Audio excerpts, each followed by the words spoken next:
আসসালামু আলাইকুম। English grammar in a slide সিরিজের আজকের topic with a view to, look forward to, can not help and could not হেল্পের ব্যবহার। প্রথমেই আমরা দেখি উইথ এ ভিউ টু বাক্যে থাকলে তারপরে ভার্ব প্লাস আইএনজি হবে। ওকে, উইথ এ ভিউ টু কেমন অর্থ দিবে?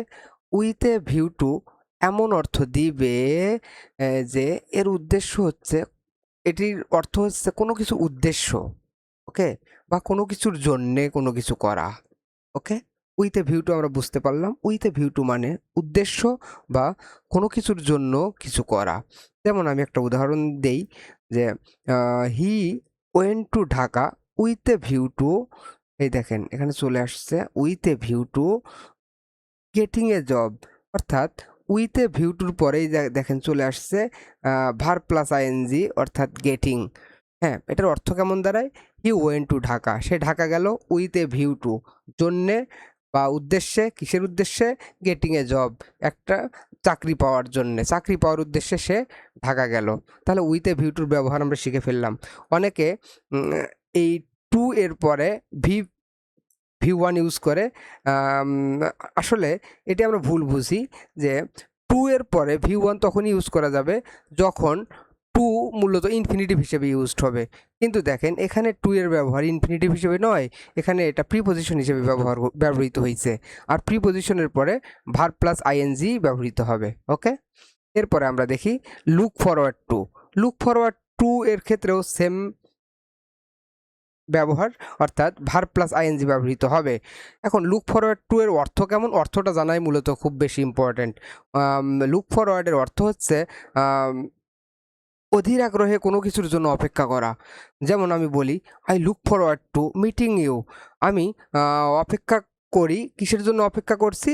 যে তোমার সাথে দেখা করার জন্য অধীর আগ্রহে আছি বা অপেক্ষা করছি। ওকে, তাহলে লুক ফরওয়ার্ড টু এর পরেও ভার্ব প্লাস আইএনজি ইউজড হবে। ক্লিয়ার? এখন আমরা দেখি can not help plus verb plus ING. হ্যাঁ, ক্যান নট হেল্প কেমন অর্থ দিবে?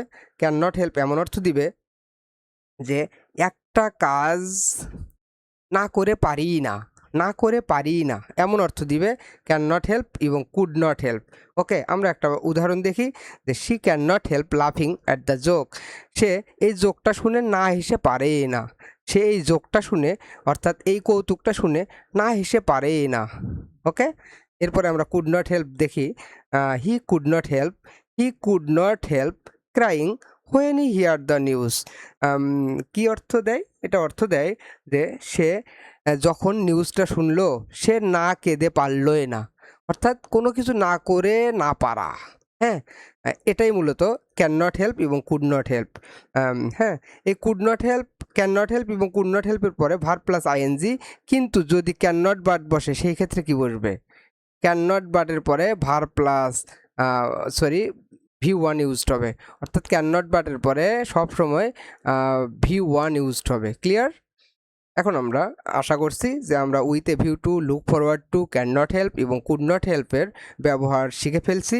আমরা দুইটা এমসিকিউ প্র্যাকটিস করি। ওকে, হ্যাঁ, he went abroad with a view to get higher education, getting higher education, got higher education, নাকি গেটস হায়ার এডুকেশন, এটি কোনটি হবে আপনারা অবশ্যই কমেন্টে জানাবেন। এরপরে 2 নাম্বার আমরা একটা প্রশ্ন সেট করেছি, সেটি হচ্ছে I look forward to hear from you soon, hear from you soon, hearing from you soon, নাকি হেয়ার্স। ওকে, 2 নম্বরেও কোনটি হবে আপনারা কমেন্টে জানাবেন। তো আশা করছি আপনারা এই রুলসটি বুঝতে পেরেছেন এবং আমাদের এই ভিডিওগুলো ভালো লাগলে আপনারা লাইক কমেন্ট শেয়ার করবেন এবং আরও নতুন নতুন ভিডিও আপলোড দিতে আপনারা আমাদেরকে উৎসাহিত করবেন আশা রাখছি। আসসালামু আলাইকুম।